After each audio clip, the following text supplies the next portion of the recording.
Sana lemba khangpre khangna mamitu amura kopi lai jasu khupakna thagai thadokluraga tawfam khangdana chair du khara chingthoklaga famduna mamaidu nonthakibadagi suknon hek nongkhalakhidre khunamda sambru ama thungbaduda munna yengduna makhutna maduna takpi sanaraga lei sana lemba haifet laijada yenglakpani adubu laijagi mataududa nokninglura male ikang kangsiluraba chimbaldu khajik chingduna noi wakhaldana matause henmalle yamna henmalle mi otpane asumna tuminna lanjadabi shaba matausinani aibu itatatana ngamkhide ai gyan tarafau nangi na tawduna imit anise pangbo ngamkhide nangna ngamhankide ngasaidagi tuminna nangi na tawdo yengbane aise betmandre kaishu hairi kiraroi hairaga aina mit panglakpada kiraga khupakna su thabiramba kanmalle nangi khupaki chainase thamo yauna changi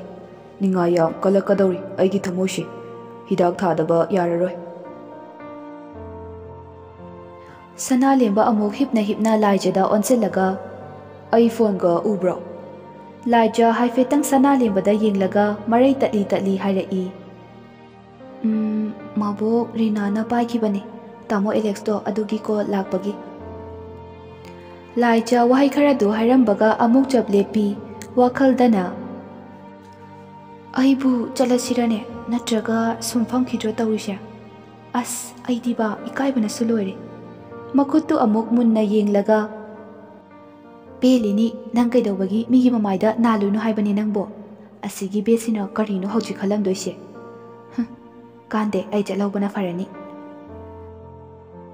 laija chatke khana famlambadagi haugalake hek tawbaga sana lembana pakhatpra aigi matause ngasigi laija sana lembana isuk sukthana hanglakpa wahaiduda amuk gyan tana famthai pakhatli kharadi yamna dinate sana lemba mikuptuda maithongda semjinaba minok ama nolai asengbai yam pakhatprane hoi mi yamna budinate haraga khara khaktangneba kijabra ise kijabra hangoibadi faudabra hangoide kaidobai hangoidoino nangna hena khanjelido kaigino aina nang kibadi nangna betman baduda kibane ado hojikti kiba farabane aina wondane pakna kijabane khitang budi kiri swaimukti kiri laijana makut tamlaga hairakpa wahaini mataudu sana lembadadi laijabu nungsiba asum hengalakpagi machak ama oikhre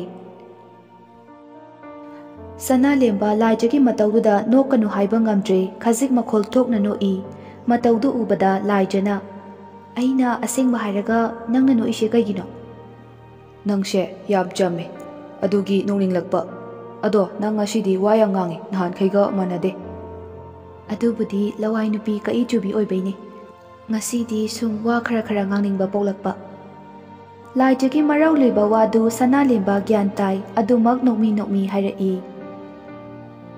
lawai imfalse lamna khairamdre migi magunna khairame ai tasengna khangi simadi aina nahan wai ka ichubini haikibado ai soikre ai tasengna adumadi soikre aidi nangna waya ngangbase taba yam nungai laija wakhalda kaino as loredana gyan khutasidi bet oikhidre tasengna bet oiramdre sigi nupase laija amuk kaisu kaideda aidi kemta khanbide asengba haibabu haining haijau ado nangsu farabanina ai chalage ko sana lemba taha nghaktang leiraga chalo nghaktang leiba yaroi hairo aise hainadrabo hangoibro nang lana di lawgano nangga wari sabase isase khitang nungai tawbani ithanta leibase yam wai laija yam nungai tana sana lembada yenglei laijana chatpudi chatkiroye chakhumda chamuge tawbani sana lemba sordo amuktang sangna hondoklaga fare chalo adudi Laijassu haifet sanalembada yenglamlaga thokpa hawi. Sanalemba amukshu Laija. Laija mamaidu fat laisinlaklaga kai haige. Ibaini marak-marakta wari sum sanasiko. Hoi, adudi ibaini tinase. Sanalemba noklaga tinase, yam luna tinase. Laija sanalembada nomi yenglamlaga tholakle. Sanalemba haujiktada gyandu khara taraktuna masadu pothaje.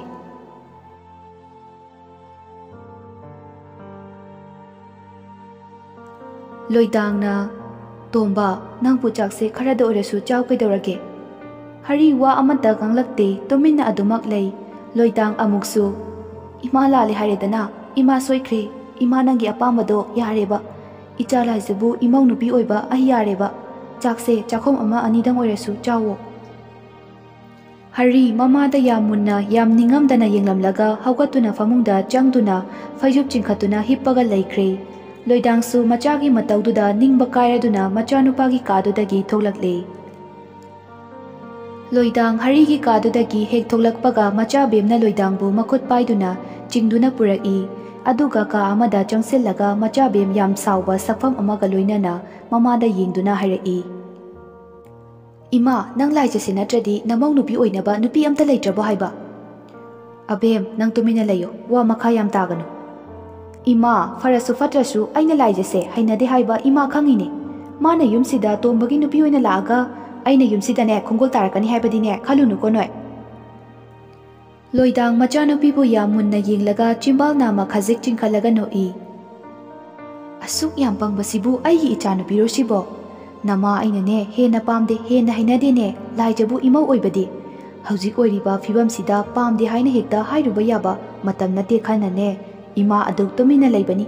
Matang matamgine matung inane jagoi saba hayune imagi ibe manangbo. Macha bem khajik karemnana noklaga kadudagi thokre. Wakaldana Laija haiba minai nubi nang khangnidana. Aigi tamchaubu ifamdagi munabasu hotnaba sari. Macha bem ai leiringaida adumadi oithoktabani. Tamchaudi aigine ai khaki. Minai nubi nangi nate. Ipwabusu midyeng karan tarambagi nangdi aina lemna sukta hek thararoi. Macha be magi kada changlaktuna ngahak fammi aduga phone du lauthoklaga Alex ta call ama tawi. Ahanba tawbada pairakte amukka su tawi adusu pairakte ahumlak subada pairai. Macha bemna Alex na macha bem kailere. Tamchaugi number do yaradi amta pibiyuba. Alex sordu amuktang sangna chaning tana hondoklaga. Macha bem ai number pining da baiwadi nate. Nangna hena khangidune. Sanalemba karamba mino haiba. Nang amagi damakta aigi maruk oibagi marida akaiba lahaningde. Aduna aina pidabani. Nang saunuko. Aduga sanalembagi maramgi oiradi call torakano. Chumna khangna chanarami haibagi marupne mapangni khanbagi ai call se receive tarakpani. Aishu thabak yam chinba mini. Aduna sanalembagi wafam oiradi tokse. Aina nahana haikibadune. Sanalemba nang nataba kanakumbi ama nushikre haina. Aduna oiroi wakaldo thadoklo. Alex aigi wase hana tabiyo. Ai number do Alex na pirakpani hairuye. Macha bem sanalemba angang macha nate. Nang dawna wakal yaudaba mishu nate. Aina fazana chumna hairingai sidane wase tension aba tawse. Ichalgumane nangse khangaba gyan tai ko. Macha bem Alex ki wadu tabada karishu haramdana call du sat kakhi.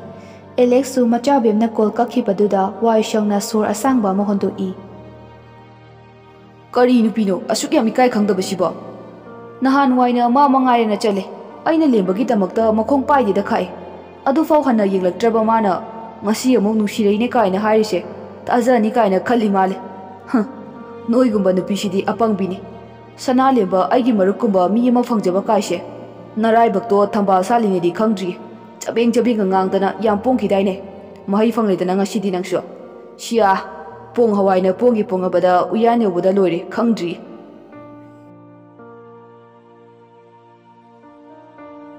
Macha bem sauna gari machagi sodu pairaga makhada muk prap kumtharai. Loidangna kaiduna bem Ima aswai fau chaluge. Macha bem gari du thauduna Rina hoigi mayumda lakle. "Auntie, auntie." Rina na, "Haima, abem, lairo, lao lao, chango. Chumna sum lairo nangbo, kai leike, mama na kai ke harake." Macha bem Rina gi wadu haina mamitu koi leiduna yengi. "Auntie, kem leitida, sum koirakpane. Yumda sum laibado boring churakpai." Rina macha bengi mataudu karino haina di khalli, adubu thoidokpa ahenba wakhaldi khanjilludre. Rina nokmi. "Hoini, adune koithorak tawni. Lao lao, auntie ne kitchen da cha lolamiye, puna thaurasi lao." "Hoi auntie." Macha bem sana lembabu leiduna koithiti, adubu fangba kauba leite. Rina na ngang saktana tawriba mayamdu macha bem munna tasiludre. Rina na, "Abem." Macha bem ikhang khangna, "Auntie, kaidorage?" Rina di macha bengi mataududa mana hena ngakna, "Kaishu taude, ai sana lemba kauruge cha thakpagi, nang sida sumne phamlamo haiba." Macha bem Rina gi waduda masado irang langjai. Rina wakhaldana, "Kari nupi machano ne asibo, hanaga iman manaramje. Kainu ne magi acting sina. Khangdre, haujikana ngang gaise."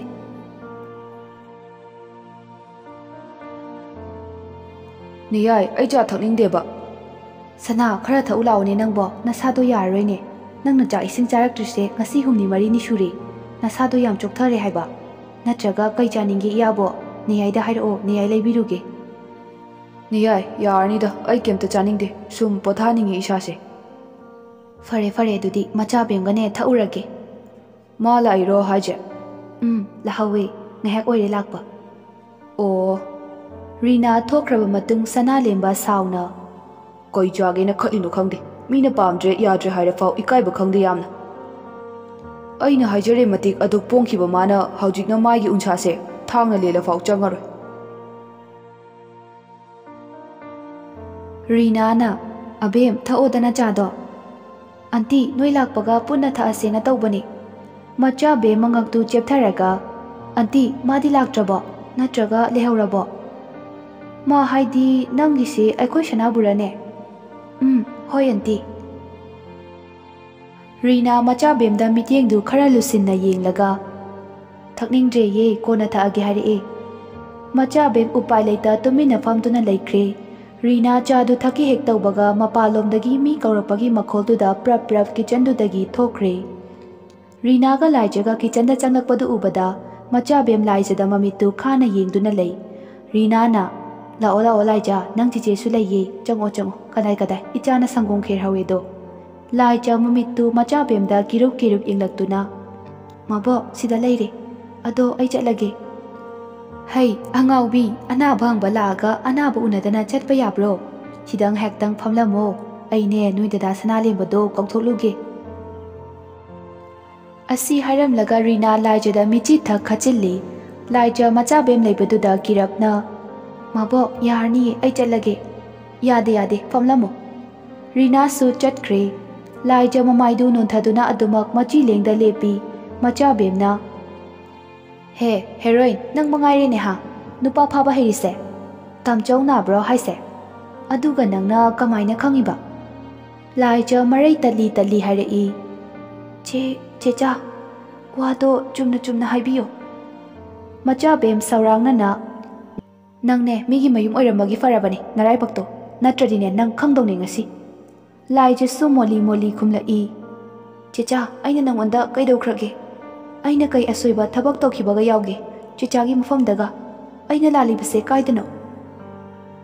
Macha bem famlambadagi fuk hawgalaga yam sauna laijada yengi. Mana laijagi manakta hek changsinge tawbaga sana lembana, Laija khonjeltugi maikeida yenglakpani, adubu sana lembagi khajik sokchillaba fibamdu ubada Laija mathwai inung nungaijade. Sana lemba amukka hanna kaurai, "Laija, nang nahan khai laktri kaigino?" "Aidi nang nahan khai naba faramani na khalluine. Aduga pabungdo ngasai labukta thengnaye. Mana nangdo naba fatte chaksu chade na harie. Aduda aina kai pijasige khanbada pijaningai su leitaba, paisa su leitaba. Adugi araiba kharana sangong kher hauraga puraine."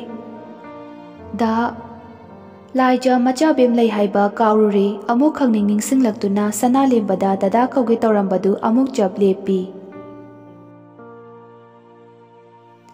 Sana lemba nokmi laijagi manakta jangsillaktuna laijada munna yam munna yengduna makutusu tingthorai. Kadaino aigi sangom kherdi. Laija rinana table mathakta thamlamba tefindu lauraga sana lembada pirai. Se ado aigi do machaldi amta yaudabane leitabagi araiba kharana adum haure ado nang hainagacha chaningwaijadi khangdi. Sana lembana wadu khumge hek taubaga rinana Laija noi dada se ngasidagine nabaga loinane fadau male maboki thazabi khara layeba. Hai singkraba rinani matang jana wadu makha tarai machabemda amuk onsillaga harai. Abem antidine athum ahause kaya pamde kaithel machadagine singjura borara khara lerusila nangdi kari machasu yarakpanina aikoi shana thage bune masangamda leire adunane ibaini oinane leirasila. Machabem rinagi wadu sauningbana loire adubu saurubada magi fazafam leiroi khangbagi tuminna numi leisinkhre. Machabem chatkrabada laijadu sor chaning tana hondorai. Sana lembasu changsinduna chair ama chingthoktuna fammi nokmi ngahakdi sangom kherduda munna yengduna lei mikuptuda marik chawraba pirangsu amuk anirak sintharai mataudu ubada laijadi ingak laija amuk pakhatna hanglai. Kaidaurage masakto hainadrabo dada se hainadradi chagano chaniye hainaniye kemta taude aina yam pamjaba mathelni sangom khersi ngasidi matam kuirabagi tungda amuk chaba fangdore. Laija amuk nofet tauna aduk pamjaba mathelbu kaigi kuina chajino haubasu yamna laidudi ado numit kayani chadabaino nangna kuire haise sida leibadagi amukta chadriba. Sana lemba laijada amuk munna yenglaga chahi 24 gi matungdane aina ngasi chadoshi.